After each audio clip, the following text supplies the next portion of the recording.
Brian Kemp showed up in the northeast Georgia town of Toccoa in the fall of 2015 in pursuit of a loan, says Toccoa businessman Rick Phillips. Were you friends? I would consider us friends. Phillips says he occasionally makes substantial loans to his friends.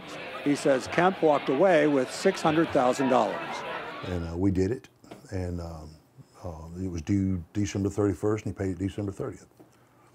And then he called me back in January and wanted to talk about another loan. Phillips says he had gotten to know Kemp by occasionally sharing a suite at University of Georgia football games. He says he knew Kemp was borrowing the money on behalf of a company called Hart AgStrong, in which Kemp had an ownership. Phillips says he agreed to another loan of $500,000. Brian Kemp is the only person I've ever dealt with. Was he in this office asking you? Every time.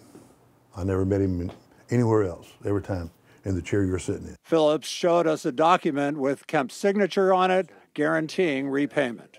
When the loan came due, Phillips says Kemp requested 2 90-day extensions, yet failed to repay the $500,000. He made it very plain that he would secure the debt. Kemp's campaign says Kemp has invested in countless companies like Hart AgStrong, and the company has experienced highs and lows just like many small businesses through Georgia.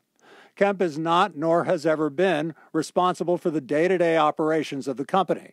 Kemp has not personally defaulted on loans. He's the guy that came to me. Phillips says it raises what he sees as a reasonable question. If he can't manage something like this, it's just not conceivable to me. Phillips has filed a suit against Kemp and against Hart AgStrong, a suit that could linger until after voters choose a governor later this year. In Toccoa, Doug Richards, 11 Alive News.